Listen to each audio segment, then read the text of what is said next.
And thank you, ladies and gentlemen, for being us with here, whether it's in the morning, in the afternoon, in the evening. And I hope that Ganga Krishnamurti has now a working audio device. Let's just do a quick check. And still unlucky at the second attempt. So Ganga, please put in the chat if you can hear us. And Kamalakshmi has just logged in. Yes, you can. All right, so I am locking this meeting. Unfortunately for everyone else who's joining late, well, meeting is now locked and we're going to get started on this party. Some house rules. Before we start, I would like to invite you to try to follow the following protocols for the benefit of everyone in attendance. You are encouraged to use earphones or headsets while speaking during the session for improved audio experience for everyone else. If you're not speaking, kindly mute your microphone. We would like to provide as noise-free an environment as possible for our facilitator. And you can find the microphone button at the bottom left on the screen, which you can click to unmute or mute yourself. While I'm there, I'm just going to mute everyone except for our facilitator and myself for the sake of being smooth, of having a smooth meeting. We would like to see you during the session and you're encouraged to have your camera on. If you're not able to do so, that's perfectly fine. If you would like to take care of personal or professional items during the club session, you're invited to take your camera off. For example, you have a call coming in or you have something funny happening at your end, do turn it off by clicking on the video button located right next to the microphone button. We'd also like to inform you that this session is being recorded and recording will be used for public relations activities on this mini-series. If you would not like to be recorded during the session, do turn your video feed off. You're invited to post your questions in the chat box, which you can find on the 5th or 6th button on your bottom icon display. I will be setting questions to our facilitator as we progress over the workshop if she does ask me for them, or at the end in the Q&A segment. And please, please, please do not forget to silence your phones, smile, and enjoy this workshop. So what's this workshop about? Teamwork for performance. 2 words, teamwork and performance, very powerful, bring them together. What do we have? Something that everyone needs at this moment in their life. Before I just keep on speaking about the theme myself, I'd like to introduce the one person who gladly accepted this event and is going to lead us on what teamwork for performance is about. So Lois Margolin, and I really hope I'm not pronouncing the name wrong. I don't think I am. Lois is a seasoned veteran in the corporate world. She recently sold her software company, Chelsea Information Systems, Inc., an international company which had been in business for over 33 years. And her previous employment include KPMG Pete Mowick, where she was one of the youngest CPA senior audit managers. Wow. She is in the process of starting, wait for it, Lois Margolin LLC, a concierge accounting firm, along with specializing in being a CFO part-time, setting up internal controls, creating webinars for multi-level marketing executives, and working with the elderly to ensure the finances are in order. So before I move on, Lois, if you need someone to help you there and you're looking for an employee, you can look me up anytime you want. Nice. In her Toastmasters journey, Lois is currently a member of 2 brick and mortar clubs, 1 online club and 1 hybrid club. She is the president of Online Presenters Club, the club that she helped chartered a few years ago, and the treasurer of Outspoken Toastmasters. She has been an officer in at least 1 of the clubs since she joined in 2012. She has been vice president membership over 10 times and has sponsored, this is amazing, and she has sponsored in excess of 70 people. I've never heard of anyone who has done that. Lois, her latest accomplishment was coaching a club from 4 members to 21 members in under 5 months. Lois was also the district finance manager 3 times and currently serves as the district contest chair for Florida. Lois loves Toastmasters. I don't doubt it anymore because it provides her the opportunity to mentor people and help them discover their inner light. I'm living proof of that. And she believes there is nothing more rewarding than helping people find their confidence and voice. On this note, I'm going to just zip up and head over the floor to your facilitator of Teamwork for Performance. Please, please, please welcome by putting your hands like this and shaking them, your facilitator, Lois Margolin. Yay! Thank you, Christian. You did a fabulous job. Good morning, afternoon, evening, early morning, wherever it might be where you are. Thank you for taking time out of your busy day to be here. I am excited. Christian did a fabulous job introducing me, and I'm hoping that we cover something for everyone. And at the end, you do have that opportunity to chat, and we're looking forward to having that one-on-one. In the meantime, I'm going to go ahead and share my screen with you. Please tell me when you can see that. Are we good? Ooh, it's coming up. I can see your screen. Awesome. Okay, so we're doing Teamwork for Performance. And basically what we want to do is we want to take you through 3 areas. I thought it was really important because I'm going to be giving so many technical arenas here. Is why me? Why am I the one presenting this, besides the fact I was voluntold and I said, yes, I will do that. But the more I thought about it, the more I thought, yes, this is absolutely perfect for me. Why would you want to have teamwork? And lastly, now that you've bought into the idea that teamwork is so important, how do you build the teamwork? So let's talk about me, because I'm so fascinating. I know you all want to know everything there ever was to know. The main thing that was interesting about me is that I am this business owner that I have just sold. And in 30 some odd years, I have learned a lot of tricks and tips about how to run a business. And there's been a lot of failures and a lot of positives. Having just sold the company, it was very difficult because I had people that had been there for over 25 years. You don't get that loyalty in everyday world. That loyalty comes because everybody there feels part of a team. We all feel that we are part of something bigger. And when people feel valued and they feel that they are in a team environment, they are willing to stay. They might be able to leave and go over here and get more money, but that's not what it's about.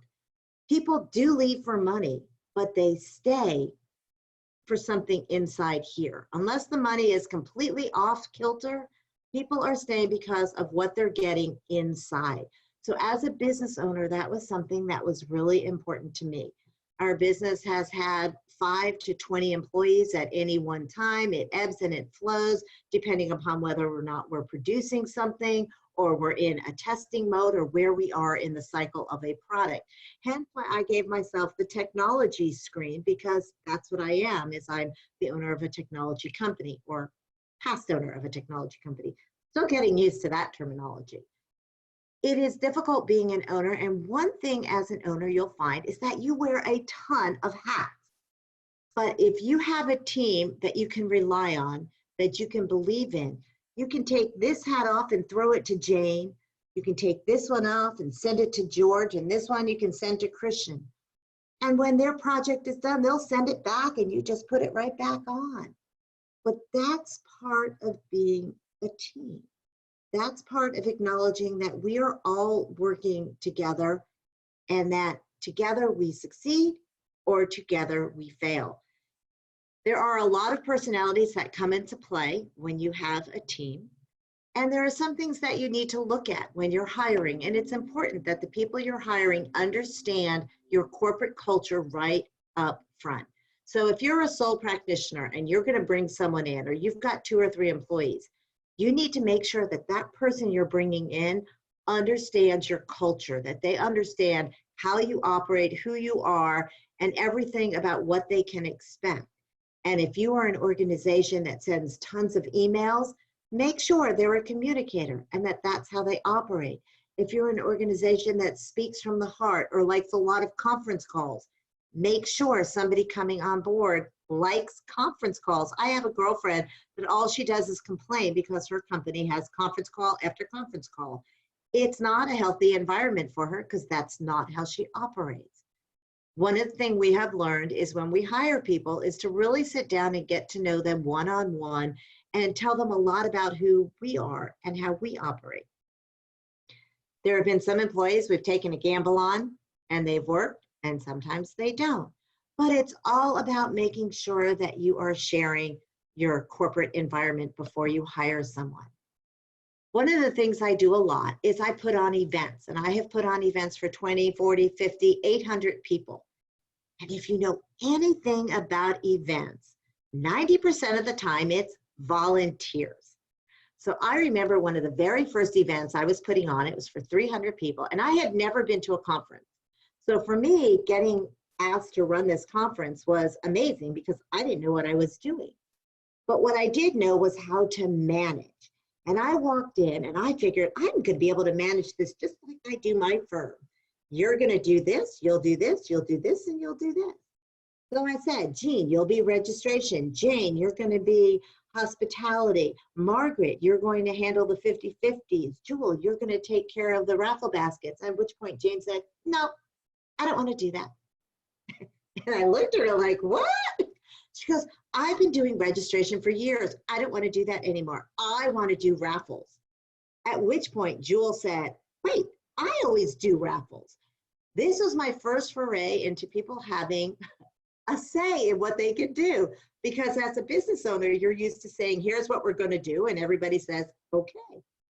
This is where my leadership really had to kick in. And I had to figure out how to make everything work. And in the long run, we were able to make it work. We put co-chairs and raffles and they got along fabulous and everything worked out. But it taught me something really important.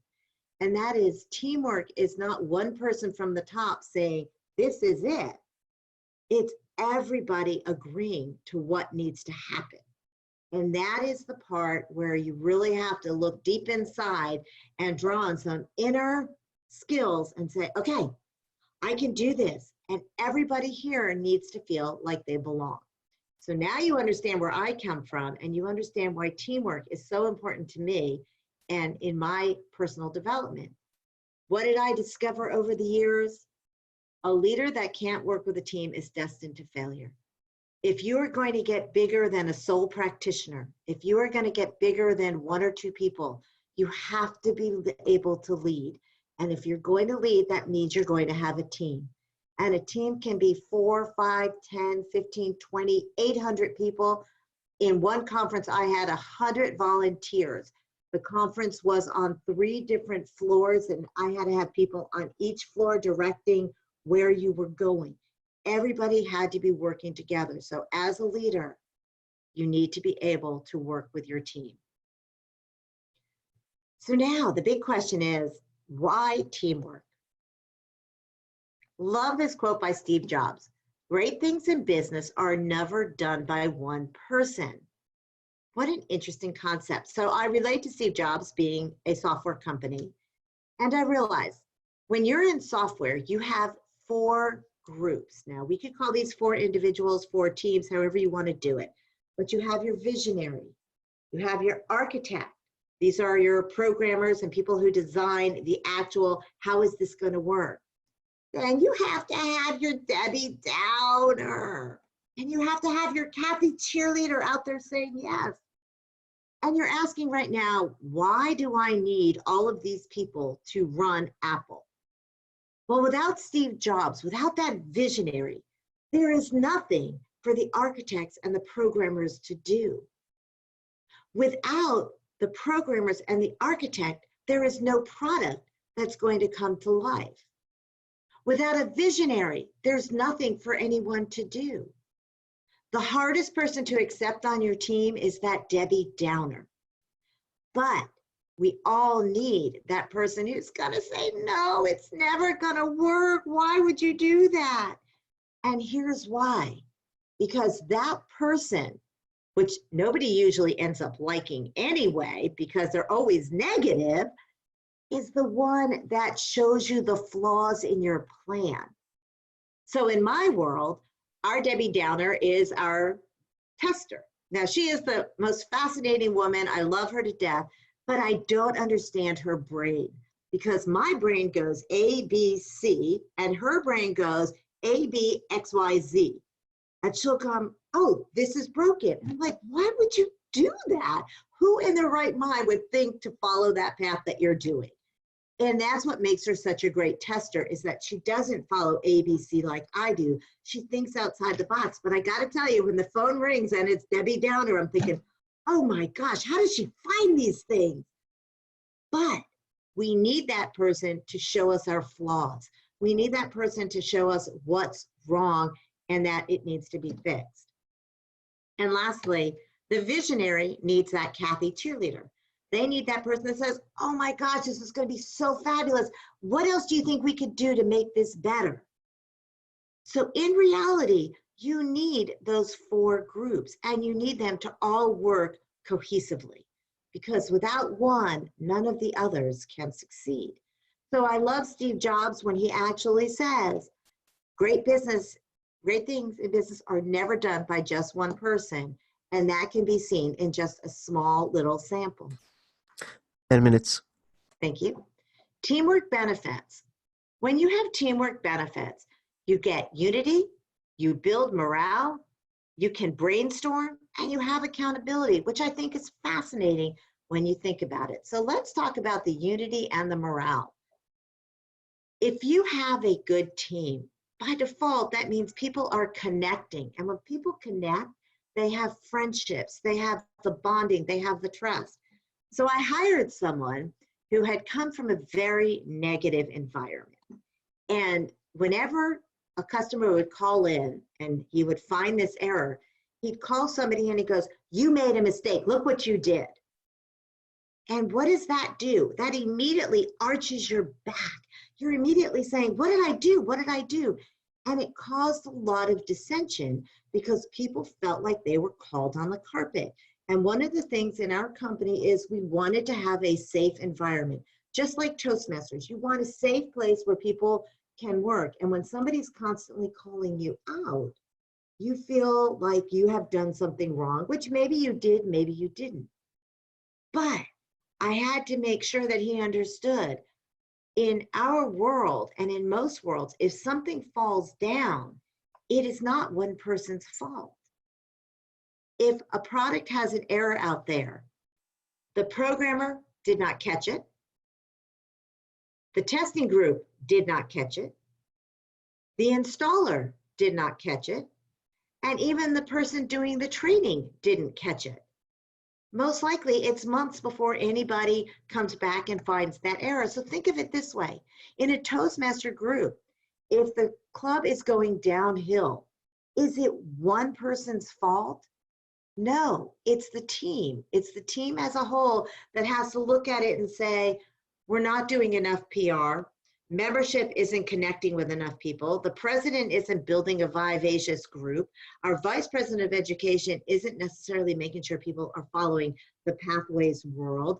It's everybody's responsibility to work together. And when you actually have that working together, people are like, I belong.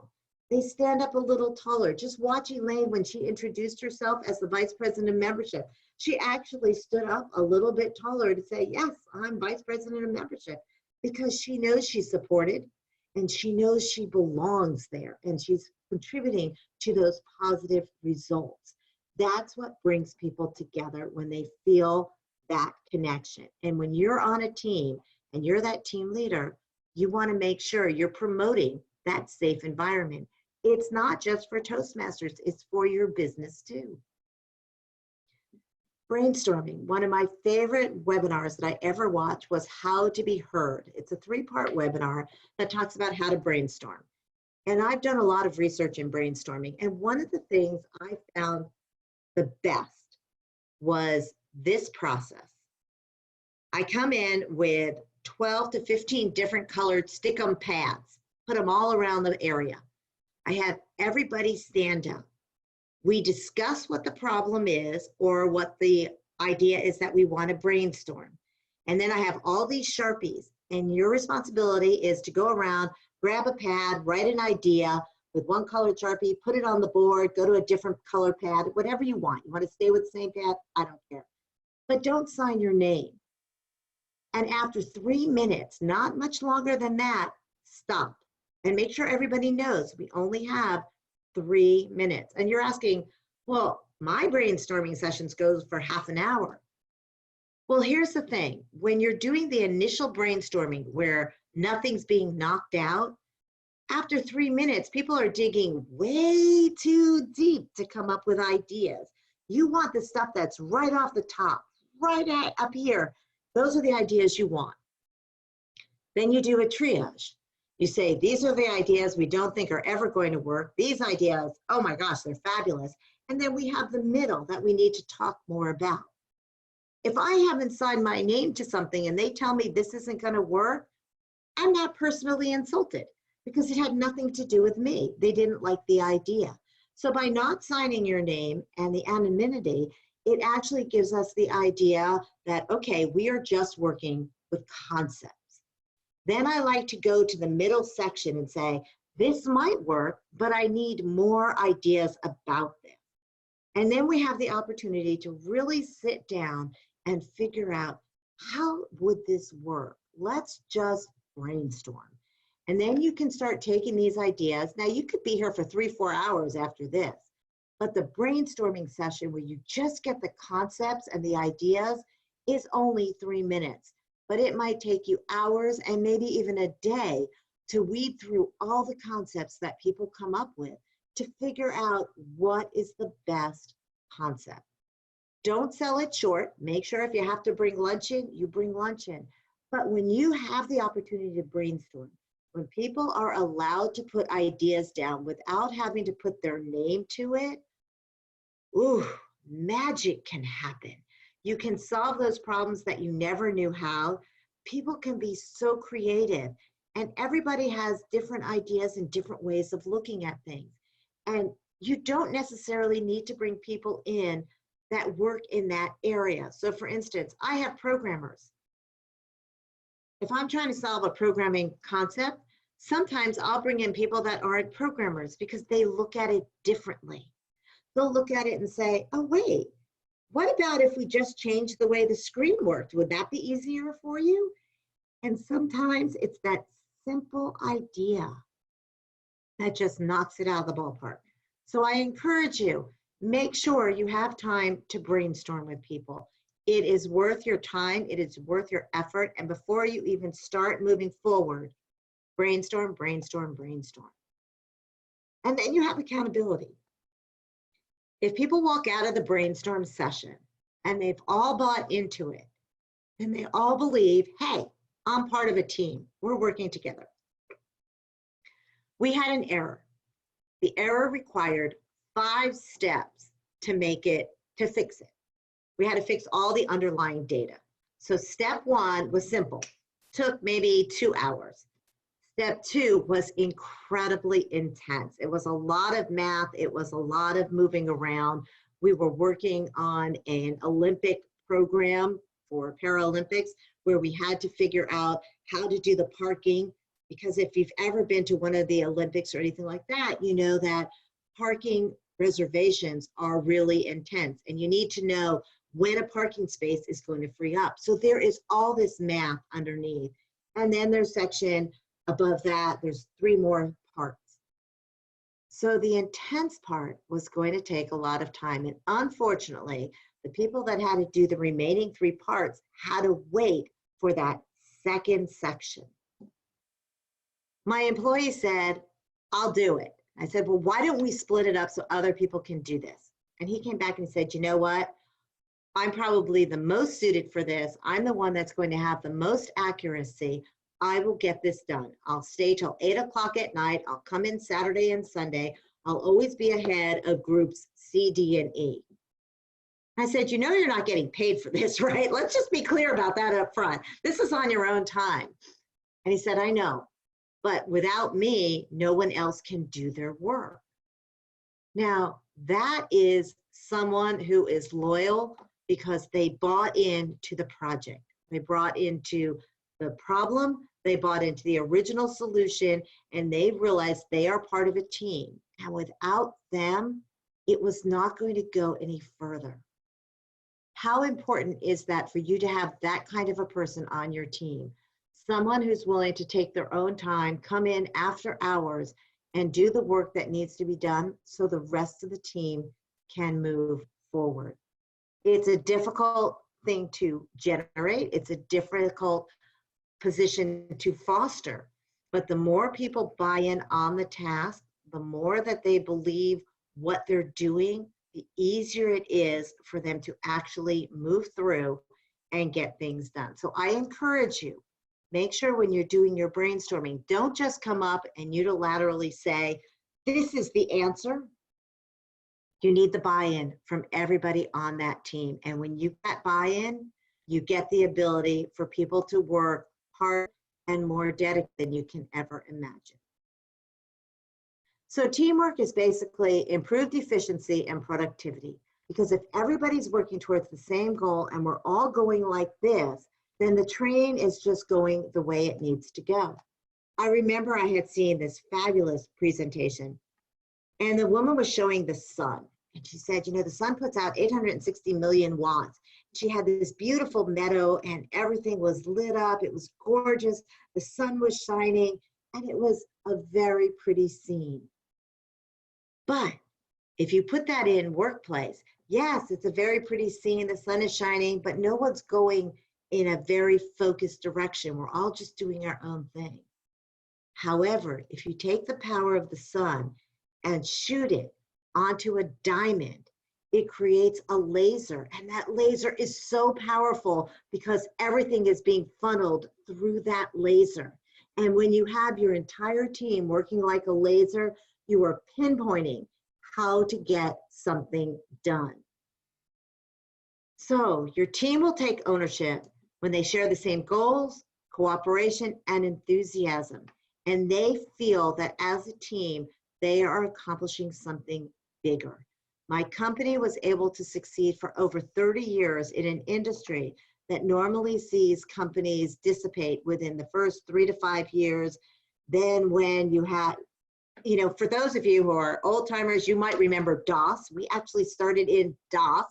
Then we had to convert to Windows. From Windows, we had to convert to the cloud. So those are a lot of platforms that you're moving. And from there, you had to go into mobile. But every step of the way, we were able to progress because we had a team that wanted to succeed.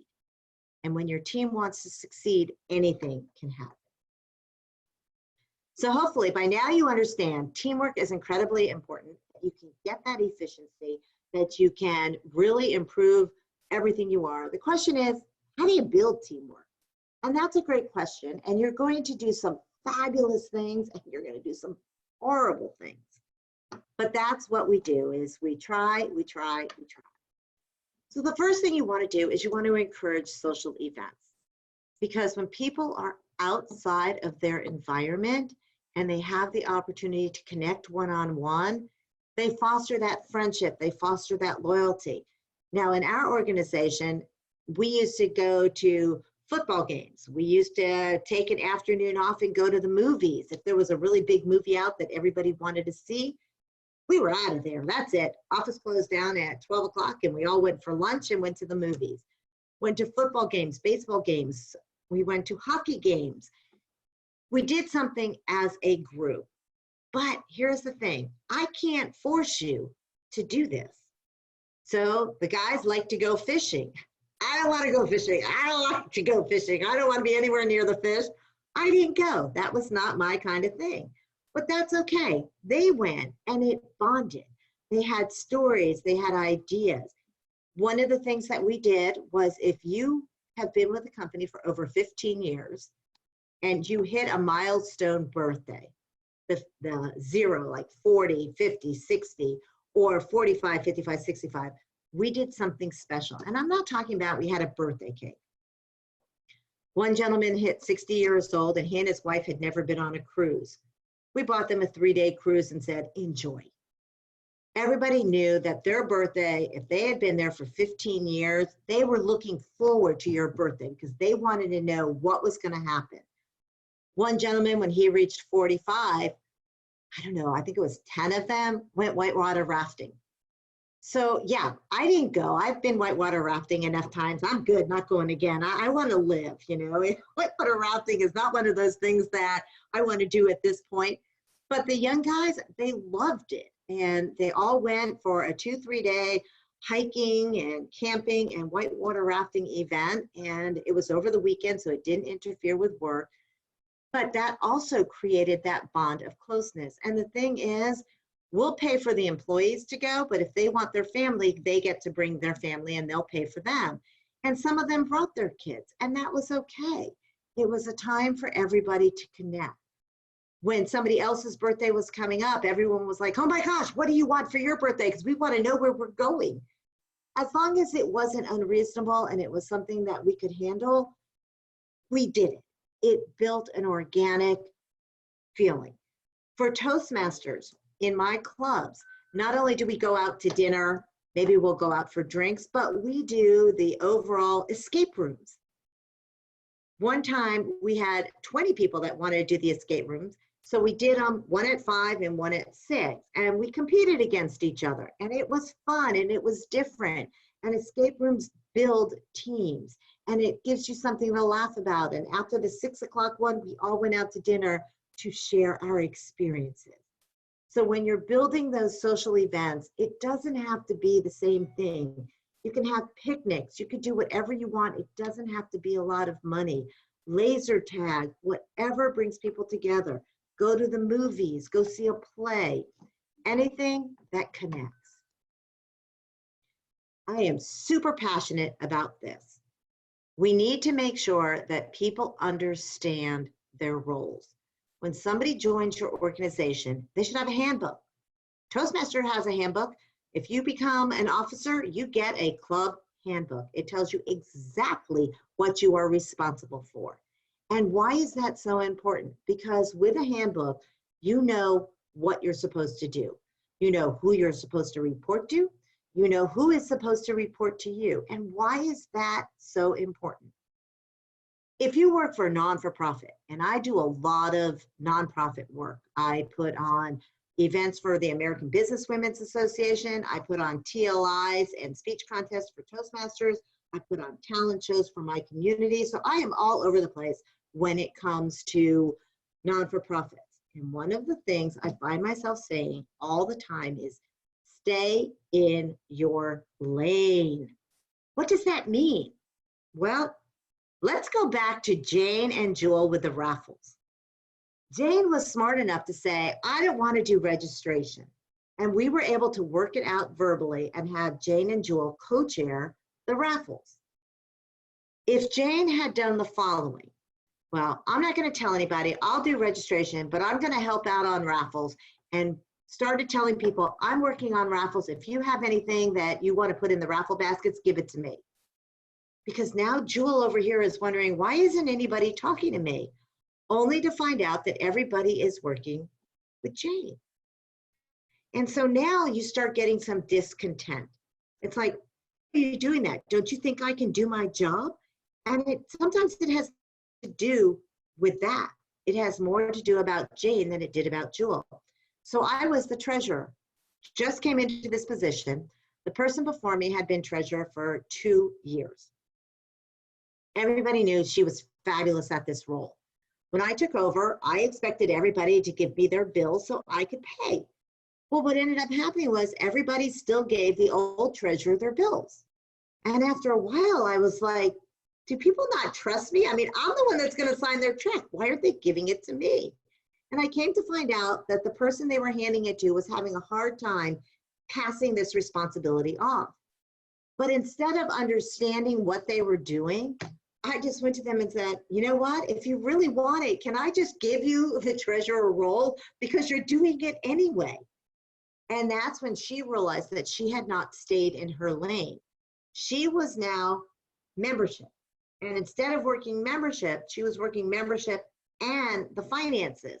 And I was getting offended because I thought she didn't trust me to handle the books. that she had done it so well that she just didn't think I could do it. When in reality, I hate to say this, and I say it to my kids all the time, it was not about me. It had nothing to do with what I could or couldn't do. She just could not give up that role. She enjoyed it so much. So one thing I have learned is stay in your lane. If you are a secretary of an organization, don't take on the responsibility of doing publicity, because the PR person is going to say, that's my role. Why are you doing it? And what happens is when more people take on roles they're not supposed to, the person who is supposed to do it shuts down. Just like I did as a treasurer, I shut down. I didn't want to do the treasurer role anymore. I was beginning to rely on her to do the role. And then when she realized in the middle of the year, I can't do this role anymore, and she had to come back to me, it was like, well, I don't want it. You've been doing it for the last 6 months. Why are you giving it back? If you start with staying in your lane, you will continue staying in your lane. Incredibly, incredibly important. Communicate. We are Toastmasters. You think you are the best communicator in the world. I got to tell you, you're not. None of us are, because we don't think about what we're supposed to communicate on. Go back to my example of Apple. I have a friend 30 minutes. Thank you, sir. I have a friend who works in a technology company, and she's a programmer. And she has her little group over here. And unbeknownst to this group, management brought 2 other programmers in to work on the exact same project, but only a different piece. Nobody knew about this. One day, the main team got an email that there's going to be an unveiling on Wednesday. You need to be on the call. So everybody gets together and they're all on this call, only to find out that this new team of 2 was working on their project in a different area. How do you think that made the big team feel? First of all, they were bypassed. They had no idea what was going on. Next thing, they felt bad. Were we not trusted? This is back to stay in your lane. Why didn't they trust us for us to do that? Why did they bring 2 outside programmers? Number 3, unfortunately for the new team, they didn't understand the underlying structure, so they were working off of old data, so it couldn't work. So however this came about, this other team spent 3 months working on something that couldn't work. They were with outdated databases. They didn't understand the architect. They had never talked to anybody in the main group, and it created all kinds of horrible feelings. Had management said, we want to do X, Y, Z, we're going to bring 2 other people in to help because you guys are already overworked. Let's make sure as a team we get that piece done also. It would have worked. But because they didn't communicate, because they didn't explain the organizational goals of where they wanted to be, because the visionary didn't share it with everybody but chose to pick a different group, the team fell apart. And according to my friend, it is now 5 months later and they are just getting back to working as a cohesive team. But do they trust management? Not so much. Management has a long way to go to get all of them back to feeling good about what they're doing. No micromanagement. So this is where, when I do my 360 degrees, I traditionally fall down on. Because I want to tell, as a programmer, I want to tell you, do this, do this, do this, do this, do this. And do you know what happens when you micromanage? People work up to exactly what you tell them to do. They want to please you. They want to do exactly what you said. But what have you done when you give them those kind of instructions? You have completely shut down creativity. No one wants to become better than what you want them to do, because they just want to do exactly what you said. If you can minimize your micromanaging, and some of us, I'll admit it, cannot do away with it completely, but minimize it. And if you can do that, you can get rid of, you can add respect. People will honor your deadlines. You will have that trust and honesty. I have been mentoring or being a co-chair of an event for the last 3 years, and I have a woman who I've worked with for the last 3 years. I know that whatever she does, I am not going to even look at it until a week before the event because I completely trust her. We have done this for 3 years. She is amazing. She will get this done. And she provides me that same trust. So what happens is I can stand a little taller and I can play with different things, knowing that I have her trust and respect, and that whatever I decide to do, she's going to honor it. So try not to micromanage because you want people to explode. You want them to be creative. You want them to be better than what you're expecting. And recognition. Okay, so with recognition, there are 3 different ways to go. I do a lot of speeches on generations, and as a business owner, I have worked with a lot of generations. And even though I don't like pigeonholing, when it comes to recognition, it's dead on. If you've got somebody who's a traditionalist or a baby boomer, they want to be recognized through the newsletter. They want to be recognized through, everybody, give a round of applause for Jane. They want people to know that they did this fabulous job. If you've got a Generation X, they want to be recognized by give me the money, give me a discount, get me gift cards, somehow give me a financial remuneration. And if you've got a Generation Y, which I hate using the word millennials because that's actually become a negative term, they want something different. They want an afternoon off. They want to be able to do something that's unique. They want to be able to go to the escape room that's paid by the company.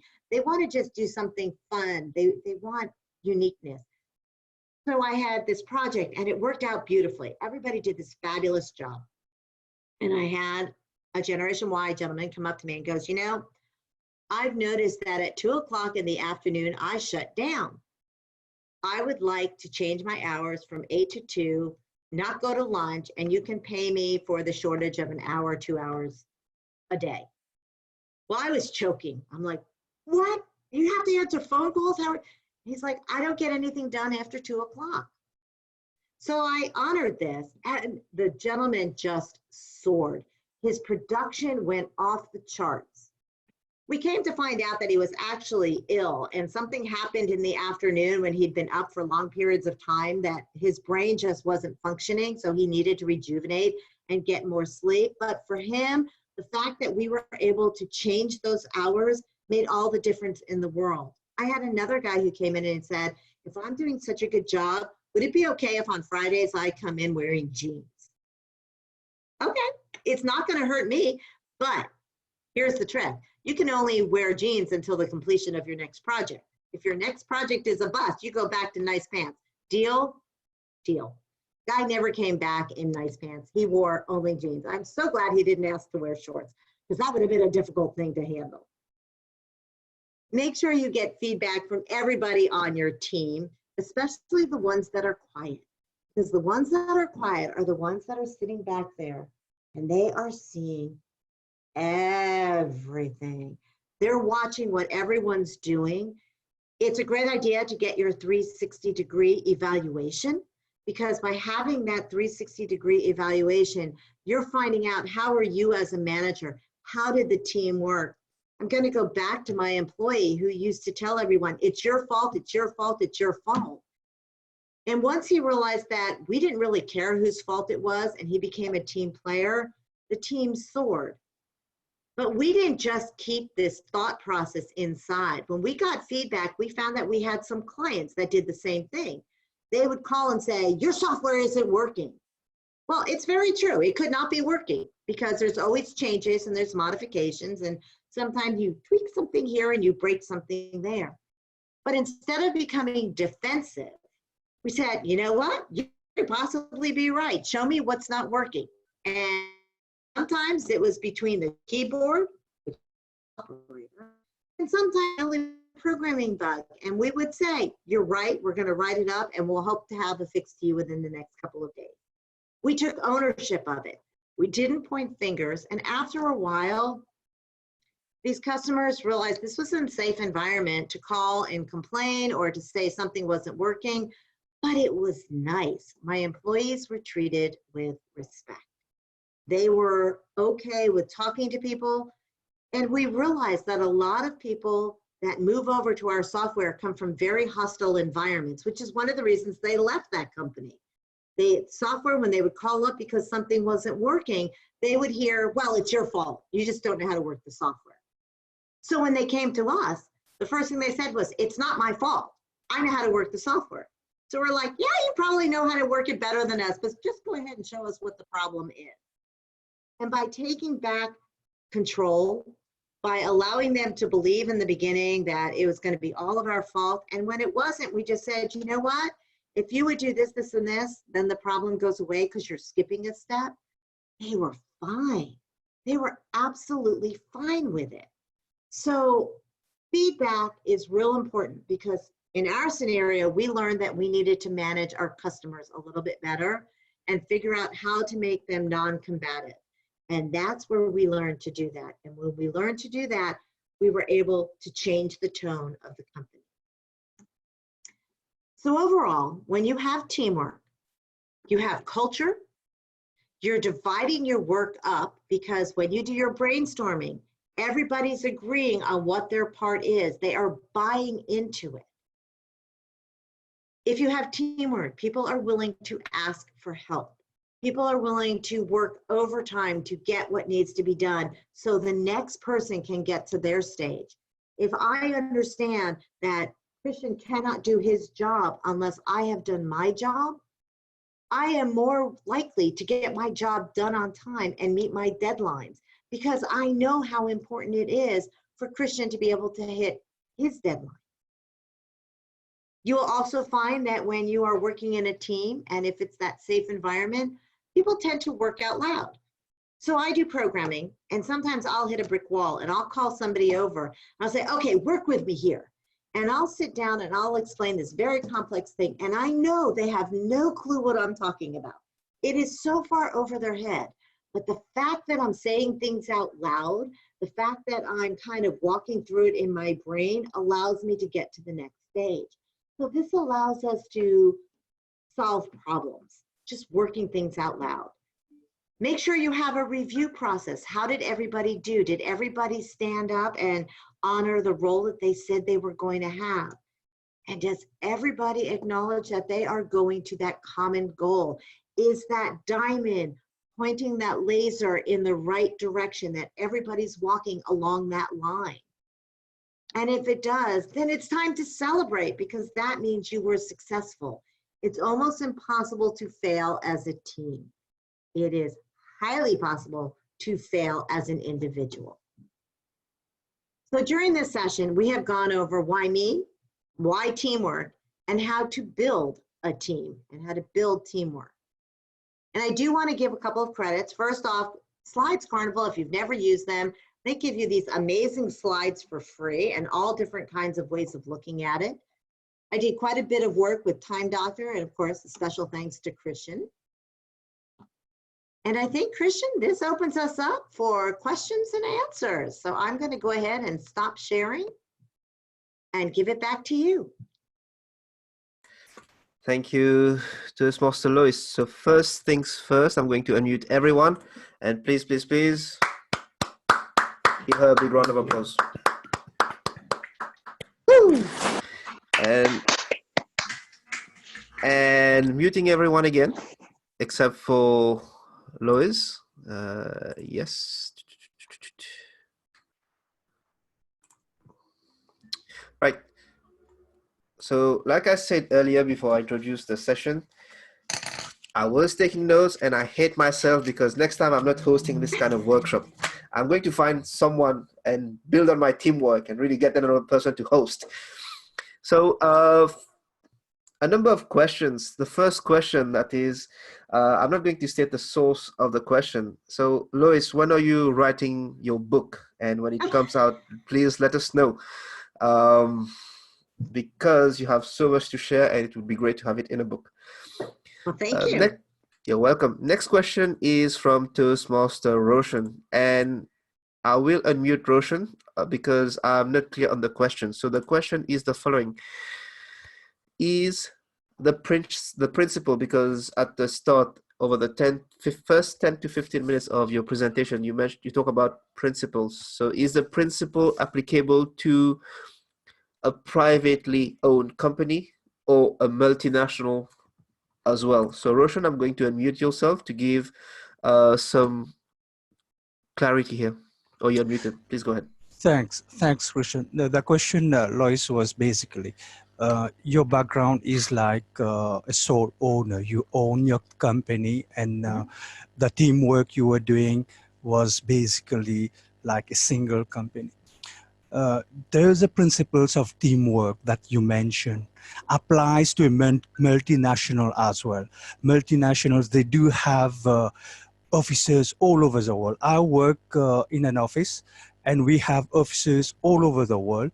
And the main office is in London. The executive, they sit in different jurisdictions. I'm sure that not all of them know me as Roshan Netu.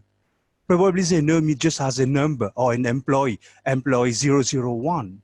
So there's that teamwork applies to multinational as well. That was my question, in fact. It does, because even if you're multinational, and I work with people that are not necessarily in my office, you have to be a little creative on how you do things. And Zoom has brought this to light that we can see each other. So some of the people actually work out of their house, and we have to make sure that we are cognizant of giving them enough notice, because I honestly don't want to see them in their bathing suit or their nightgowns or whatever. So I want to make sure I give them enough notice that we're going to have this call on this time. And there is no hiding behind a camera. Everybody has to be there so we could see who they are. And that is part of the connecting, because if I can do this, I'm hiding behind who I am, and no one is really seeing me. They're not seeing my expressions. They're not hearing everything that I have to say. So in a scenario like that, you can take the people that you're working with, because correct me if I'm wrong, you're probably working with 5 or 6 people, 10 people in your team. It's not 1,000. Am I correct in that? Yes. That you are a smaller group. Yes, of course. And you're all over the place, right? Exactly. Okay, so you can have your own Zoom meetings where you're playing poker, where you're doing all kinds of different team building exercises online. And believe it or not, there really are team building exercises online. And you can split the group up, and this team has 5 minutes to do this exercise. Then this team has 5 minutes to do a different exercise, just to see who can beat whom in those exercises. You just have to do some research. So no, you're not going to have the physicality of actually going there, unless once a year you guys all want to get together in a local place and then just enjoy each other's company for a day or two. And so yes, you can do it.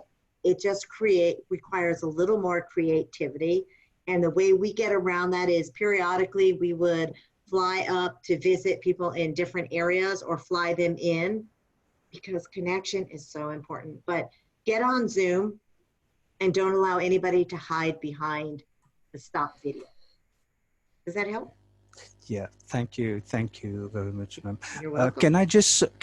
Christian, can you allow me just 2 questions? Just I'm on the. Please go ahead. You mentioned about teamwork. It motivates unity, and you mentioned 4 things there about friendship, loyalty, bonding, and trust. I do get like it every fortnight, like a request from my head of office. He runs like office vibes, and he collects information from every one of us. And one of the questions that comes all the time: do you have a best friend at work? And everybody else I've spoken with, and myself, we answer no to this question. Would you know why? And is it something that is general, in fact? Well, it's an interesting question. I would answer no too, because I would feel very uncomfortable saying, yes, I have a best friend. Like, what are you doing with that information? So most likely my radar would go up and I would just say no. I'm not looking for best friends. I am looking for friendship. And I would, depending upon what your company does, best friends can be detrimental, just like dating inside the workplace. You know, there are some companies that say you can't date inside the workplace because it could be detrimental. So I would probably play it a little bit on the slow side and say no, even if I have a best friend, until I really understood why they're even asking that question. Because it might be something that if they knew you had a best friend, they separate you, or maybe that's what they're trying to promote. So I would actually try and find out, why do you even ask that question? What's the purpose? To understand more of the emotions behind it. Larger corporations like to have a more clinical in certain areas. And so I get that too. Smaller corporations want to embrace. That is the traditions. But if you look at places like Google and Apple, they would want you to have a best friend because they're building that camaraderie. Companies that are like that, where they're working more with the younger group, they want you to build that camaraderie, especially because the younger group has a tendency of changing jobs quicker than the average person. So if you're going to be changing jobs quicker and I can get you a best friend in my organization, the odds are you're going to stay. So depending upon what kind of company you have and what the mentality is, I'm not sure how to answer the question until I understood more as to why. So I would just ask management, so why do you guys ask that question? Just curious. And once you understood it, you might know whether or not they're trying to move you to having a best friend or not. But it's an interesting question. Thank you, ma'am. And then that basically, yeah, you're right. Most of the friends I've spoken with, they answer no to this question. Yeah. Yeah, they answer no. I answer no to this question as well. Even So if my I best just friend is wanted, sitting next to me, I'm going to say no because I don't understand why you would want to know that. So. my last question to you will be about the rewards that you mentioned. And most of the companies, they have performance bonuses they give to their employees. And not all employees are on that scheme because it depends on your KPIs, whether you have achieved or you not achieved. And the trust and the loyalty that you mentioned, it affects probably a few people because say we get performance bonuses in the month of October. 2 months prior to that, you will see people start working, showing manager here, showing manager there. They can do this, they can do that. And 10 months, they sit back and they do nothing. Yep. So how would you manage those types of situation in a teamwork environment? We actually did away with bonuses based on projects because we came into that same scenario. It became very combative. And so instead of making people work harder, it just created boundaries.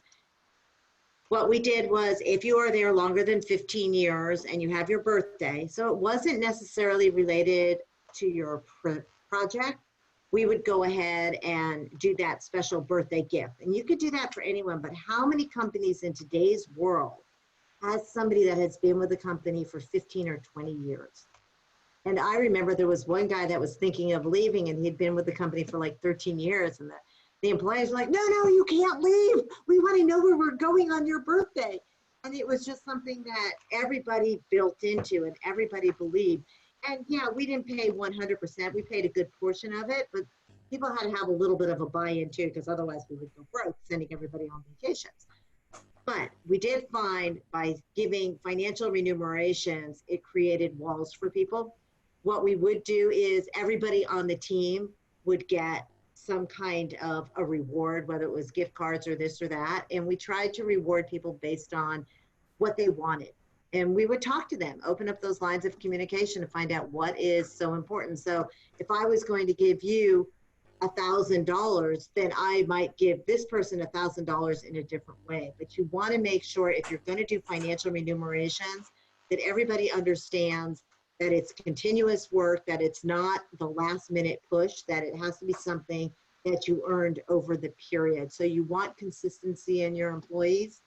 And I have found that the longer your time frame is that you give out rewards. So in other words, instead of doing it at the end of every 6 weeks, you do it at the end of every 6 months. Because it's a longer time frame, it's easier to give those financial rewards properly, because people can't keep up that hard drive for that long of a time frame. They can for the 6 weeks. They can be there and they can say, I can do this, I'll get my reward, I can do it, I only have another 2 weeks to go. But you got 6 months that you have to have been good the entire 6 months. It's a longer time frame. So if you're going to get financial remunerations, you have to have it very clearly defined, and you need it over a longer time frame. Thank you, ma'am. Thank you. I can sit here and listen to you speaking, but I know there are questions to other persons as well. So thank you very much for your insight. Thank you. Thank you. Thank you, Roshan. So, Lois, the next question is a two-part one. So I'll start with a quote. I can't remember who said it, but it goes like this: if you want to go fast, go alone. If you want to go far, go together. So here are the two questions. Number one, how do you deal with team members who do not go at the same pace as you go? For example, I just lived a scenario over one whole week last week, where I have one person in my team who is going so slow that I want to strangle the person. And the second part of the question, how do you have your entire team focused on a specific goal for a period of 3 to 4 months, or like a period of time? Okay, so I'm going to go back to when I had to run a conference for 800 people. We had 100 volunteers, because that was probably my most challenging. Volunteers are way harder than employees to manage, I have to tell you, because they don't have real skin in the game. They're not getting financial remuneration, and so they look at it like, hey, I'm doing you a favor being here. So it does make it more of a challenge. So how do you get everybody focused on the same goal? First of all, they have to know what the end result is. So step one, that leader has to have a vision. And when I start with a team, the first thing I do is I say, I have a vision. This is what I want to see. I want to see that when people arrive at the airport, we have those to pick them up. So for instance, we just had Hurricane Dorian on our doorstep, and I was running a conference for about 100 and some odd people. And every person that was coming in was being picked up. And what we would do is we would send an email to the person that was flying that said, we're so excited you're here. Your limo driver will be XYZ. Here is her phone number. She will be driving a mocha, not chocolate, not to be confused with chocolate, car, GMC. Please text her when you arrive on the tarmac. Then with the hurricane and everything being up in the air, we had to change a lot of our drivers. But the goal for that committee, well, the goal for the conference was to cater to all the attendees. The goal for that committee supporting catering to all the attendees was to have any flyers picked up at the airport. So yes, our overall goal was to make it wonderful for the attendees. The transportation goal was to make sure everybody had a one-on-one connection with someone picking them up. And when all the balls went in the air because of Hurricane Dorian, we had to pull from other committees to help make this happen.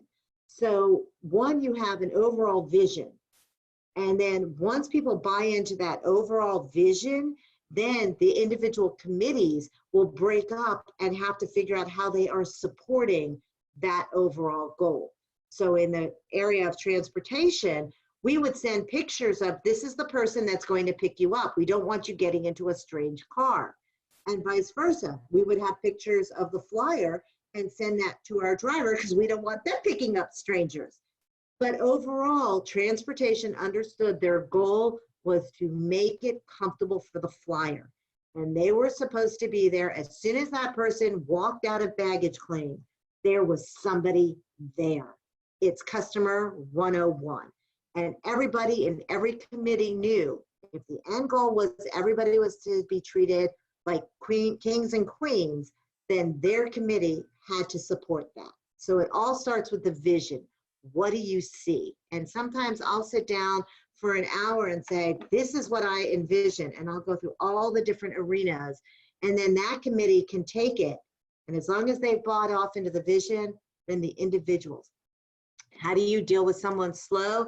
Get them a co-chair, get them somebody to work with them, get them a mentor. And talk with them that, you know, we have people that are relying on you. And so we need you to either pick it up or tell us why you're not at the same pace that it was anticipated.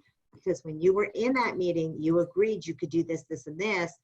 What's the problem? And a lot of times you'll find that the problem isn't that they can't do the work. It might be something at home. I mean, I remember having a conversation with an employee, and it was a very uncomfortable conversation. I was in the process of firing her, actually. When she said, no, no, no, please don't fire me. It was all the bunnies' fault. Now, for those of you that are in a different country, you're thinking, bunnies, what is she talking about? Well, I'm actually talking a bunny rabbit, okay? And I looked at her and I said, bunnies, what are you talking about? She goes, well, my husband bought my daughter a bunny rabbit for the holidays, and I'm highly allergic, so I haven't been able to sleep because I've been having these terrible allergy attacks. And there's not a lot you could do with that. It's just like, what? Unfortunately, we had given her 3 warnings. And by that point, with her not opening up the level of communication, I couldn't then turn around and go, okay, we're going to give you another shot. We were already at wit's end. But we had the conversation with her up front that you're not getting your job done, things aren't happening. Had she told us about the bunny rabbit up front, we could have said, okay, well, how are we going to solve this problem? Are you going to give the bunny rabbit to your cousin and your daughter can go visit it? I mean, because I can't have you working here if you're not at full steam. I mean, it's still a business, you know, as much as you want the camaraderie and the teamwork and all of that, you have to recognize these are still businesses. They still have to make the tough decisions. And that was the worst firing in my life because I felt really bad for the woman, but she had 3 items written up in her files, and at any time she could have said what the real situation was. So when you have someone not working at par, try and find that underlying why. And don't, you know, my lesson learned was don't take the answer of, oh yeah, I know it was really hard for me to learn at front, but I'm much better now. Thank you for asking. Keep digging until you really get the answer. Because I think if I had dug a little bit more, I would have heard about the bunny rabbit. I might not have understood, but I would have heard. Thank you, madam. So my takeaway is have clarity when you communicate both your vision and asking questions and dig in until you get satisfied. Thank you. Yeah. So next question. Again, I think it's a 2-part question. So the first one is, how do you handle an employee with a bad attitude? And I think it's related to the next question, which is a bit longer. What do you do when one of your team members explicitly tells you they do not want to be doing their task or job because their personal life is draining them? For example, the case of the bunny rabbit. So what do you do? At the same time, you cannot tell them to leave and you have no replacement. So the first question is, how do you handle an employee with bad attitude? So, they're not related. So let's answer the first question. How do you handle an employee with a bad attitude?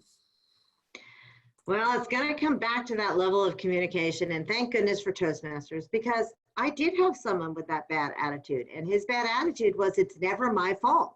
I am perfect. It is everybody else's fault. And that is, to me, one of the hardest things to deal with.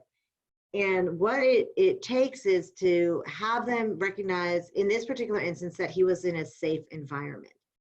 Another time I had someone who was doing customer support that had a horrible attitude, which customer support, that's your first line of entry when a customer calls. And we came to find out that there were 2 customers that were belittling her and basically criticizing her, and I want to talk to a man, and being very antagonistic. And if you can't get me a guy who's going to know what they're talking about in the tech world, then, you know, what's your company worth? She was taking this internally. And so it took a lot of sitting down and trying to figure out, why did you change? Because she was a really good support representative to this very negative individual. And we came down to these 2 customers. And what we ended up doing was we called the customer and said, we have a problem. You know, you have verbally attacked one of our employees. At least that's the perception. We don't know what happened. And honestly, I don't care, because perception is reality, and you might not have realized it, but for the time being, any support calls you have will have to go to management. So you have been escalated to a management level only. And until we can get this under control, we can't put you back down to level 1. What does that mean? Well, if you're management only, then that means you're going to get callbacks. You're not going to be able to call in and get your answer right away because management isn't the first layer of support. So it might be a few hours. It might even be 24 hours before you get your answers. So number one, the employee now felt they were back in their safe environment. And more importantly, management had their back. Management was there for them to know that, hey, we're not going to let anybody verbally abuse you. And when you have frontline attack, that is so common. And they have to recognize that if someone's going to attack them verbally, we're not going to let it happen. And what ends up happening in this situation, sometimes we're talking to a low-level person who's calling in, and we'll call their manager and say, just so you know, if this person calls in from your organization, they can only talk to the following people in management. If you want anybody else to call in, they can go to level 1. And we have to honor this for the next 3 to 6 months until everything settles down. So what have we done? We've supported the client, and we've also gone to management in that company so they understand, whoa, something happened here that I wasn't aware of, because we're not going to let that continue. So safety and your employees feeling that they're in that safe environment. And I will tell you, and unfortunately for some of you, this will not work. Being a small business, we have discovered that you hire someone for this job, and that's the job that they're supposed to do. But in reality, they're not good at that job because they don't really like it. And so a lot of our employees ended up making a position that we didn't even know we needed or wanted. So for instance, I hired a programmer, and in reality, he was really an IT person. And he was going to school to be Microsoft certified and working on this and working on that. And slowly but surely, he got into a position in our company that he took over our servers. He opened up a hosting site for us. We have something like 40 servers all around the world. And he manages all these servers. He's not a programmer anymore. He made his own position because he was able to do it slow and sure, and we supported him to do that. And we ended up hiring a programmer as we could. But we told him in the beginning, we can't just put you into IT. I can't afford to have an IT person. That's not a job. And what he did was he kept on programming. I said, keep on programming, and let's work towards making that a position. And so we worked with him because if people are working in the area they like, they're going to do so much better. Thank you, madam. So just for the sake of clarity for our audience, because I mixed up two questions, referring to the case of the person having a bunny rabbit in their life, and say, for instance, I cannot replace that person and I cannot tell them to leave. How do I deal with that person? And in a situation that that person is not doing their work, is not able to do their work, but at the same time, I cannot replace them. Well, there's never the statement, I cannot. And unfortunately, it might mean that you have to pull up your bootstraps and figure out a creative way to make it happen. But in the event that there is somebody that is not pulling their weight or very negative, it's affecting the whole team. And at sometimes you sit down as a group and you say, okay, here's the deal. Talk to upper management. If we let this person go, is there a way that we could take their job and divide it up into other people and make it work? And sometimes by having that quick brainstorming session, this person over there says, yeah, I can take this, this, and this of their job. And so they take the job and they break it down into smaller pieces and they make it work. Or worst case situation, you make sure that you have everything documented from that individual. And a lot of times I've had to go up to somebody and say, hey, I'm going to sit with you today. Can you show me exactly what you do? Because so-and-so was asking, and I realized I didn't have your job documented. So let's sit down for a couple of days and make sure I've got everything documented, exactly what you do. And by sitting there for those couple of days, you find out if there's those personal phone calls and right afterwards they're having problems. And sometimes, again, got to open up those lines of communication. And at some point, you're going to have to sit down and go, okay, we know we can take care of it because we've broken it down into mini bites, but what is the underlying problem do you want to work here? Do you even like working here? And if you do, how can we make it so that this is a viable situation for both of us? But I'll ask the question up front, do you like working here? And if they say no, then that's my answer. And I've already got all my ducks in a line.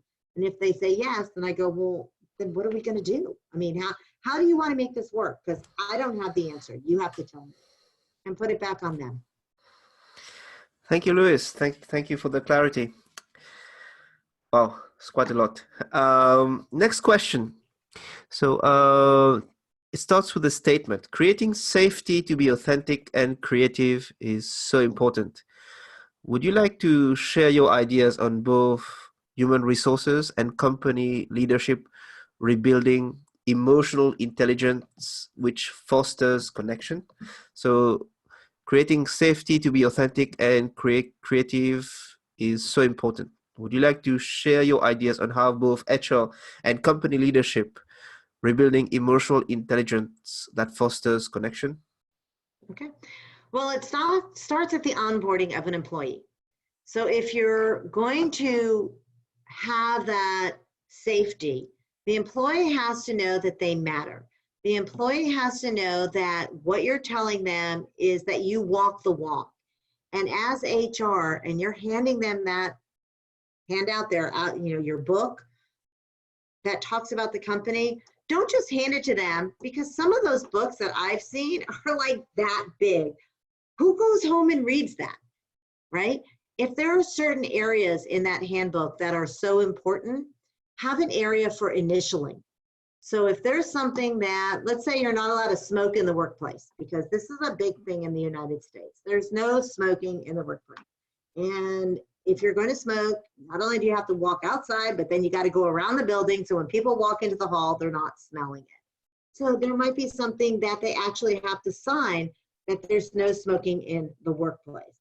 I had one woman, she smoked like a chimney. And every time I got around her, it was like, oh, okay, hold my breath. How long can I hold my breath before I have to say a word? And it was really uncomfortable, to the point that we had a conversation going, okay, so I know you like to smoke, but I think it would be in your best interest, if you want to move farther in the company, that you make sure you have mints with you, because sometimes the smoke is overwhelming. So if you don't want to quit, and I totally respect that, make sure that you're not getting super close to people.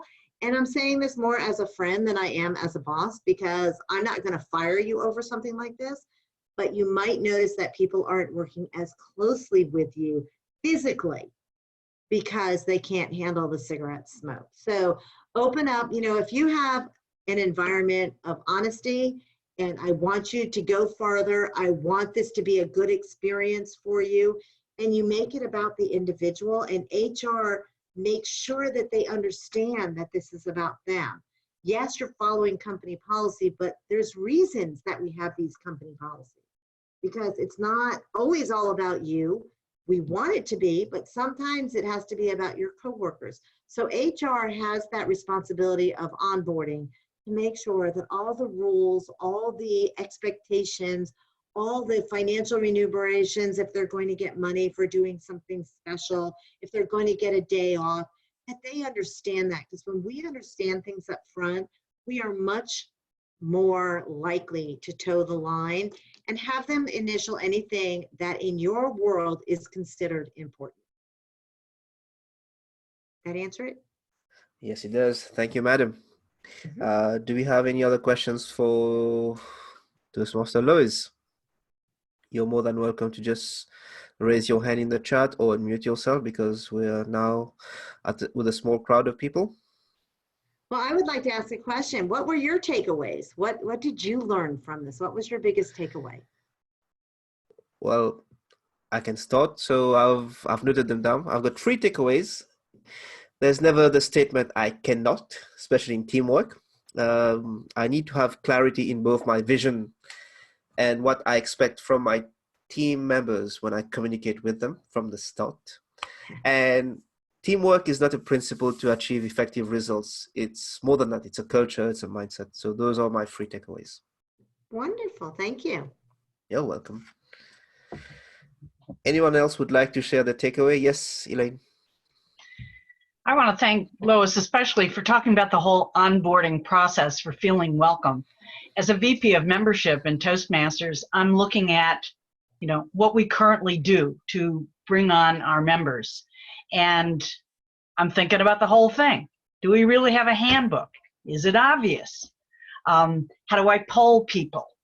But I particularly liked the personal touch.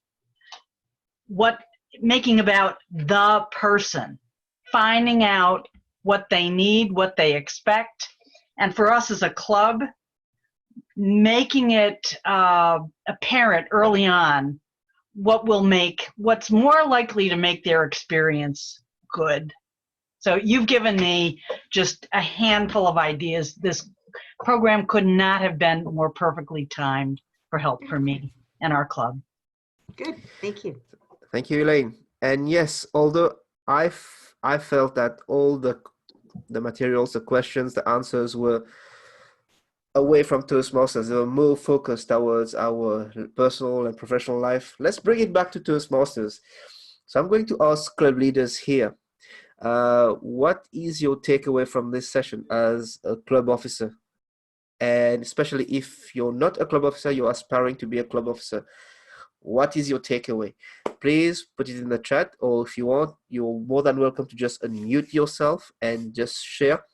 And also give us some feedback on this session. And 3, 2, 1. I'm just going. Yes, I was going to pick on you, sir. Can I just give my views on something that I need to pay attention to in terms of Toastmaster. What Lois has mentioned is that you need to stay in your lane, and I need to learn about that. Stay in your lane. I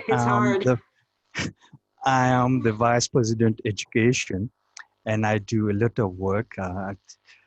But then I need to be very careful the way I communicate by email or via the group WhatsApp, so that people don't misunderstand what I'm trying to communicate, so that I'm like walking on the feet, like being the treasurer or being the VP membership, or asking them question, are you doing your work properly, or so on. So I need to, this is one of my greatest takeaways, and thanks Lois for highlighting on this. Thank you very much. You're most welcome. Thank you, Roshan. Would anyone else like to share their feedback or answer what is your takeaway from this session? Ishrat, over to you. Yeah, I would like to share. I'm not an employee anymore. I've stopped being an employee. I've stopped working in a company ever since I've had my children. But by listening to you, I feel, I mentioned a book that I read earlier and that I shared with Krish, and it's Hug Your People by Jack Mitchell. And I feel that it's important for you to hug your employees just like you're hugging your children, because by hugging them, you get the best out of them. And by the way you treat your employees, you treat them like their family, like you're nurturing them. And this nurturing, it gets the best out of them. There's a lot of empathy in the way you treat your employees. And I think by understanding, by not judging, by understanding what your employees are going through, you become more humane in a way. And you can get, once again, you can get them to respond in a very honest way. My takeaway from your speech was mainly the honesty that comes across at several levels, and that communication is very important all the way through. By communicating, speaking your mind up, speaking what works and what doesn't work, what is it that you're expecting from them, you get a group of people to work together to the best of their ability. So thank you for that. Thank you, Ishrat. And final feedback from anyone? Okay, so I'll jump on it. I think for me, I had this chat yesterday with one of my best friends who doesn't work with me, and we were talking about team leaders. So there are different kind of team leaders. One of the extremes is the person who has all the qualifications, is the positional team leader, has got the job, and is expecting everyone to respect him or her. And when that person asks for help, has no one, when he or she looks to the left, to the right, doesn't see anyone, is all alone, because that person has not developed, yes, Ishrat, I pronounced it right, develop the right teamwork principles and culture and mindset. And then there's the other extreme where you have that person who, if you say anything wrong about that person behind his or her back to their team members, they will kill you. We have one of those people at my place of work, and that person is the kind of team leader, if you just ask, his or her team members will like lift a mountain for him or her. So those are the two extremes. I'd love to be on that extreme where my team members would lift a mountain for me, but I'm not there. So my recommendation is we work towards that extreme, and it's possible because people talk about those kind of people. Having said that, I'd like to say big, huge thank you to Lois, because I know it's on a Sunday morning. You're not someone who's idle for sure, so you have a lot on your plate. Thank you for taking out your time to come and bring value to people in District U. And I think I am so sorry for everyone who didn't log in and who missed this session. I know I'm going to, because I started getting WhatsApp queries. Christian, can you have the recording? And I'm saying, no, you have to wait for it. Why? Because for the sake of our facilitator, I'm going to be putting out a website where I'm going to showcase all the facilitators. Nice. Because they're giving so much that we need to give it back to them. Having said that, we are now at the end of this session. I hope that everyone has taken lots of notes. I know at least 2 or 3 of you were busy writing, just like me. My takeaway again is find someone else to host this while I am busy listening.